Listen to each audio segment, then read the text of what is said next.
La porte claqua avec une violence qui fit trembler les murs de la vieille maison andalouse. Et Emma se retrouva seule sur le trottoir. Un sac à dos jeté à ses pieds comme un rebut. « Tu n'es plus ma fille », hurla son père depuis le seuil. Les veines saillantes sur son front. Tandis que sa mère pleurait en silence. Les mains tremblantes. À 18 ans, Emma sentit le monde s'effondrer. Son secret révélé par une lettre imprudente. Et elle s'enfuit dans les rues de Séville. Le cœur brisé par l'amour qu'elle osait enfin avouer. Emma erra pendant des heures sous le soleil implacable de l'Andalousie. Ses pas la menant vers la gare où elle prit le premier train pour Madrid. Loin de cette famille conservatrice qui ne pouvait tolérer son orientation. À Madrid, la capitale bouillonnante, elle trouva refuge dans un foyer pour jeunes en difficulté, où les nuits étaient hantées par les souvenirs de son enfance heureuse, avant que l'amour pour les femmes ne devienne un crime aux yeux des siens. Elle chercha du travail, n'importe quoi pour survivre, et atterrit comme livreuse pour une petite entreprise de livraison de repas, pédalant sur un vélo usé à travers les avenues encombrées. Les premiers mois furent un tourbillon de solitude et de fatigue. Emma livrait des paellas fumantes au bureau chic de la Gran Via, des tapas aux touristes éméchés de la Puerta del Sol, observant de loin les vies des autres, ces existences qui semblaient si stables. Elle se lia d'amitié avec des collègues, des immigrés comme elle, chassés de leurs racines pour des raisons diverses. Parmi eux, il y avait Pablo, un jeune gai argentin qui devint son confident, l'aidant à naviguer dans cette nouvelle réalité. L'amour n'est pas un choix. Emma, lui disait-il souvent, en partageant une bière après les livraisons tardives. C'est lors d'une livraison un soir pluvieux que tout bascula. Emma sonna à la porte d'un appartement élégant dans le quartier de Malazana. Trempée jusqu'aux os, tenant un sac de sushis. La porte s'ouvrit sur Anaïs, une Française expatriée d'une beauté saisissante, avec ses cheveux blonds cascadant en boucles folles et ses yeux bleus perçants comme l'océan. Anaïs, professeure de littérature à l'université, sourit avec une chaleur qui réchauffa instantanément l'âme glacée d'Emma. « Entre. Tu vas attraper froid, dit-elle en français, avec cet accent chantant qui rappelait les films romantiques que Emma adorait en secret. Elles parlèrent pendant des heures ce soir-là, oubliant le temps et la pluie. Anaïs, venue à Madrid pour enseigner Baudelaire et Rimbaud, confia ses propres luttes, une rupture douloureuse en France, une quête de liberté dans cette ville vibrante. Emma, hésitante au début, se livra peu à peu, racontant son expulsion familiale, sa vie de nomade sur 2 roues. Il y eut un moment de silence chargé. Puis Anaïs posa sa main sur celle d'Emma. Un geste simple qui alluma une étincelle. Ce fut le début d'une romance timide, faite de rendez-vous volés entre les cours d'Anaïs et les livraisons d'Emma. Au fil des semaines, leur relation s'épanouit comme une fleur sous le soleil espagnol. Elle se promenait dans le parc d'El Retiro, main dans la main, riant des anecdotes d'Anaïs sur ses étudiants maladroits. Emma découvrit la poésie française à travers les yeux d'Anaïs, lisant Verlaine sous les étoiles, sentant pour la première fois que son amour n'était pas une malédiction mais une bénédiction. « Tu es ma muse » murmurait Anaïs en l'embrassant. Et Emma, pour la première fois depuis des années, se sentait entière. Pourtant, les ombres du passé planaient. Emma recevait des lettres sporadiques de sa mère, des mots emplis de regrets voilés. Mais son père restait inflexible. Un jour, lors d'une livraison, Emma croisa par hasard un cousin à Madrid, qui la reconnut et la snoba, ravivant la douleur de l'abandon. Anaïs fut son ancre, l'encourageant à rêver plus grand. « Pourquoi ne pas étudier ? Tu as tant de potentiel, lui dit-elle un soir. en feuilletant des brochures universitaires. Emma, inspirée, commença à économiser pour des cours du soir, aspirant à une vie au-delà des rues pavées. La relation s'approfondit, mêlant passion et tendresse. Elles passèrent des nuits entières à explorer leur corps et leurs âmes, dans l'appartement d'Anaïs rempli de livres et de vin rouge. Mais un conflit naquit. Anaïs, ambitieuse, recevait des offres pour retourner en France, enseigner à Paris. « Viens avec moi, supplia-t-elle. Mais Emma, attachée à l'Espagne malgré tout, craignait de quitter ce pays qui l'avait recueilli. Leur premier dispute éclata. Des mots durs fusèrent. Mais l'amour l'emporta, scellant leur lien plus fort. Emma progressa, elle quitta son job de livreuse pour un poste d'assistante dans une librairie, où elle put assouvir sa soif de lecture. Anaïs l'aida à préparer son entrée à l'université. Et bientôt, Emma étudiait la littérature, trouvant dans les mots de Garcia Lorca un écho à sa propre souffrance. Leur couple devint un havre de paix, un témoignage vivant que l'amour transcende les frontières et les rejets. Mais le destin frappa. Un appel de Séville, la mère d'Emma était malade. Un cancer fulgurant. Emma, déchirée, décida de rentrer, malgré la peur. Anaïs insista pour l'accompagner. Nous affronterons cela ensemble. Le voyage en train fut un mélange d'angoisse et de promesses chuchotées. À Séville, la maison familiale semblait inchangée. Mais les cœurs l'étaient-ils? À l'hôpital, Emma trouva sa mère pâle et frêle, branchée à des machines qui bipaient comme un compte à rebours impitoyable. « Ma fille » murmura-t-elle en voyant Emma, les larmes coulant sur ses joues ridées. Le père, assis dans un coin, leva les yeux, son visage marqué par le temps et le regret. Mais il ne dit rien. Anaïs resta en retrait, serrant la main d'Emma, un pilier silencieux dans cette tempête familiale. Les jours suivants furent un tourbillon d'émotions. Emma veilla au chevet de sa mère, racontant sa vie à Madrid, omettant d'abord Anaïs par prudence. Mais la vérité éclata quand Anaïs entra avec des fleurs.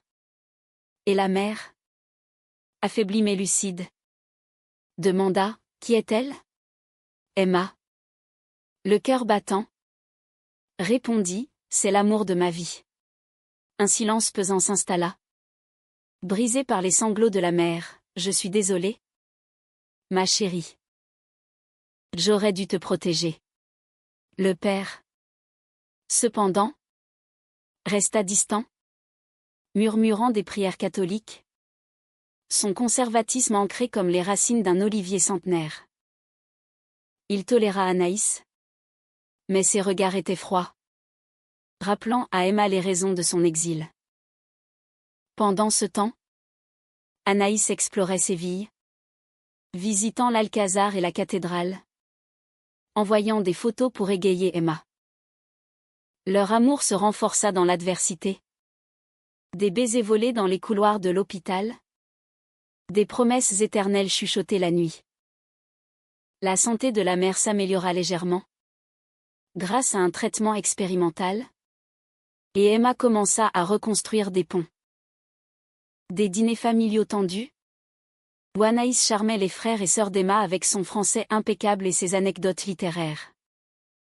Un frère, Miguel, se montra ouvert, avouant son propre questionnement sur l'amour.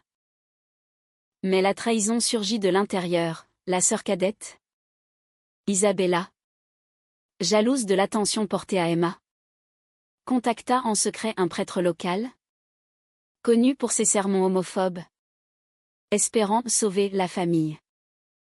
Un soir, lors d'une réunion familiale, le prêtre débarqua, Bible en main, accusant Emma de péché et exigeant une repentance. « Dieu ne tolère pas cela » tonna-t-il, Et le père, influençable, hocha la tête. Anaïs, outrée, défendit leur amour avec une éloquence poétique. L'amour n'est pas un péché. C'est la plus belle des créations divines. Emma, blessée, quitta la maison en larmes. Anaïs à ses côtés, se réfugiant dans un hôtel andalou. Cette trahison raviva les plaies d'Emma, la plongeant dans une dépression profonde. Anaïs fut son phare, l'encourageant à écrire ses mémoires, transformant la douleur en art. Tes mots guériront, dit-elle. Et Emma commença un journal, qui devint peu à peu un roman autobiographique. À Madrid, de retour, Emma soumit son manuscrit à un éditeur, inspiré par les encouragements d'Anaïs. Le roman, intitulé Exilé pour aimer, fut accepté, et sa publication fit sensation en Espagne. Des critiques louèrent sa prose émouvante, comparant Emma à une Virginia Woolf moderne. Anaïs, fière, organisa une lecture publique, où Emma lut des extraits, la voix tremblante mais assurée. Leur couple devint un symbole, invitant des interviews sur la tolérance et l'amour LGBT. Pourtant, un nouveau conflit émergea. Anaïs reçut une offre irrésistible pour un poste à la Sorbonne. À Paris. C'est mon rêve, confia-t-elle, les yeux brillants. Emma, attachée à son succès naissant en Espagne, se sentit déchirée. Des disputes s'ensuivirent, des accusations de selfishness, mais l'amour prévalut. Elles décidèrent de tenter une relation à distance, Anaïs partant pour Paris, Emma restant à Madrid pour promouvoir son livre. Les mois passèrent, faits de Skype et de week-ends volés. Emma voyagea en France, découvrant Paris à travers les yeux d'Anaïs, marchant le long de la Seine, embrassant sous la tour Eiffel. Mais la distance usait, et des doutes s'insinuèrent. Un soir, Anaïs avoua une attirance passagère pour une collègue, une erreur qu'elle regrettait. Emma, dévastée, sentit la trahison comme un couteau, rappelant l'abandon familial. Elles se disputèrent violemment par appel. Des mots cruels fusèrent. « Tu m'as promis l'éternité », cria Emma. Anaïs pleura, jurant son amour. Mais le mal était fait. Emma coupa le contact, se replongeant dans l'écriture, canalisant la douleur dans un second roman. À Séville, sa mère, guérie, l'appela, offrant un soutien inattendu. L'amour vrai survit aux tempêtes. Emma réfléchit, pesant le pardon. Anaïs revint à Madrid, suppliante. Et après des nuits de discussions larmoyantes, elles se réconcilièrent, plus fortes. Nous sommes imparfaites, mais ensemble, murmura Anaïs. Leur lien se approfondit, mêlant vulnérabilité et passion. Le succès d'Emma grandit, son livre se vendit à des milliers d'exemplaires, traduit en français, et elle fut invitée à des festivals littéraires. À Barcelone, lors d'une conférence, elle parla de son parcours, inspirant des jeunes LGBT dans l'audience. Anaïs, de retour définitivement à Madrid après avoir refusé le poste parisien, enseignait et écrivait des articles sur la littérature queer, leur couple devenant un duo créatif. Mais le passé ressurgit. Isabella, la sœur traîtresse, contacta Emma, rongée par la culpabilité. J'ai eu tort, avoua-t-elle lors d'un appel tendu. Emma, hésitante, accepta une rencontre à mi-chemin, à Valence. Anaïs l'accompagna, et la réunion fut chargée, larmes, Accusation. Mais finalement. Un pardon timide. Isabella révéla que le père, affaibli par l'âge, regrettait ses actes, lisant en secret le livre d'Emma. Encouragée, Emma planifia un retour à Séville pour une confrontation finale. Le voyage fut un pèlerinage émotionnel. Anaïs à ses côtés, chantant des chansons françaises pour apaiser les nerfs. À la maison familiale, une surprise attendait, une banderole Bienvenue Emma et Anaïs, tendue par Miguel et la mère.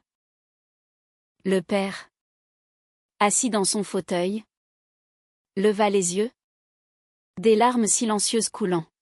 « Je t'ai perdu par ignorance, murmura-t-il, tendant une main tremblante. Emma, émue, l'embrassa, Anaïs observant avec un sourire bienveillant.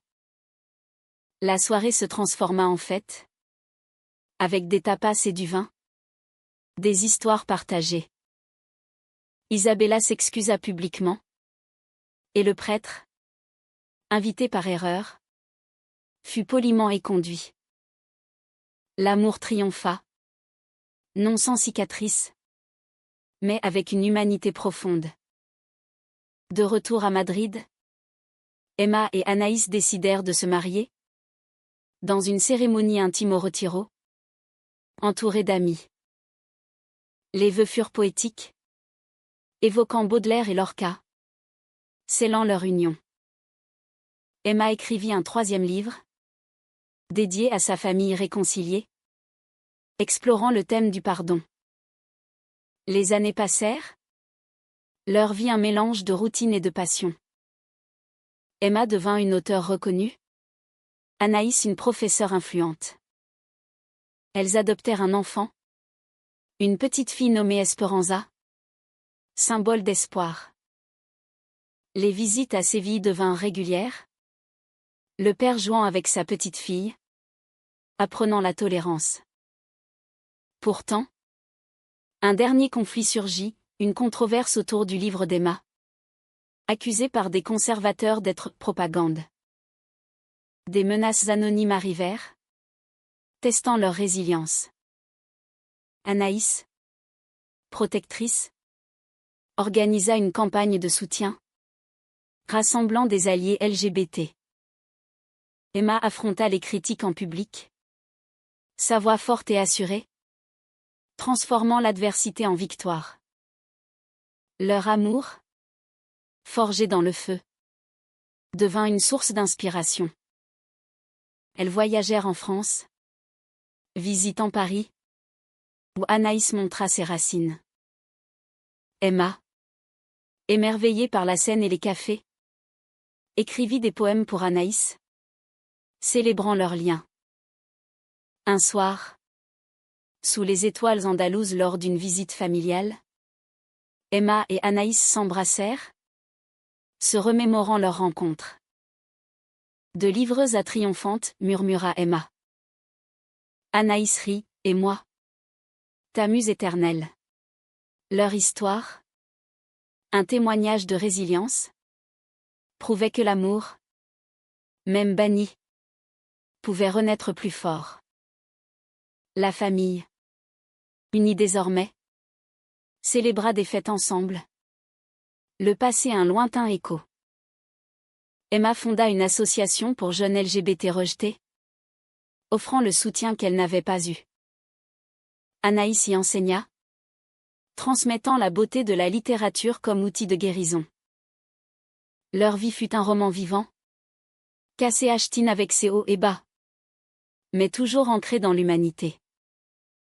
Emma, regardant sa fille jouer, sentit une paix profonde, sachant que son triomphe n'était pas seulement personnel, mais un legs pour les générations futures.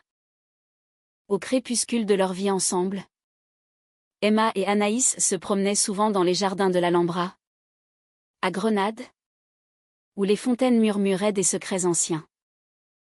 À 60 ans, Emma, avec ses cheveux grisonnants et son regard toujours vif, tenait la main d'Anaïs, dont les boucles blondes étaient désormais argentées, mais dont le sourire illuminait encore tout.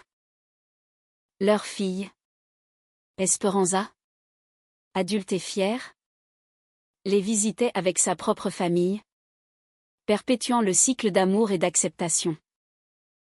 Le retour triomphal d'Emma n'avait pas été un feu d'artifice, mais une lente reconstruction, pierre par pierre.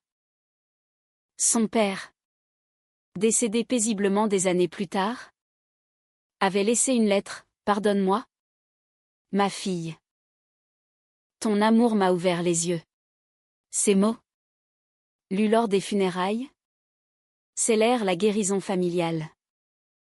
Isabella, réconciliée, devint une alliée, militant pour les droits LGBT en Espagne. Emma publia une autobiographie complète, Des rues à la lumière, qui devint un best-seller international, traduit en multiples langues. Anaïs, co-auteur de chapitres sur leur romance, y infusa une touche poétique, rendant leur histoire universelle.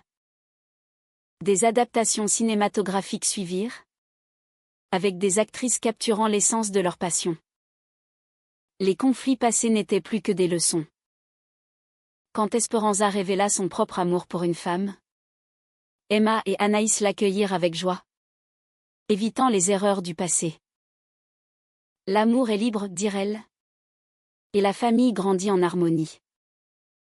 Dans leurs vieux jours, elles retournèrent à Paris, où Anaïs avait enseigné brièvement. Marchant sur les Champs-Élysées, elles se rappelèrent les disputes, les trahisons, mais surtout les moments de tendresse. « Sans toi, je serais restée livreuse, » dit Emma. Anaïs secoua la tête. « Sans toi, je n'aurais pas connu la vraie poésie. » Leur fin fut douce, comme un poème de Rimbaud. Anaïs partit la première, paisiblement dans son sommeil, Emma à ses côtés. Le deuil fut profond, mais Emma, forte, honora sa mémoire en continuant leur œuvre. Elle mourut des années plus tard, entourée de famille. Son dernier mot, amour. L'héritage perdura, des fondations pour LGBT, des livres inspirants, un message d'humanité. Leur histoire, cassée, ch'tine et romantique, rappelait que même jetée aux ombres, l'âme peut renaître triomphante.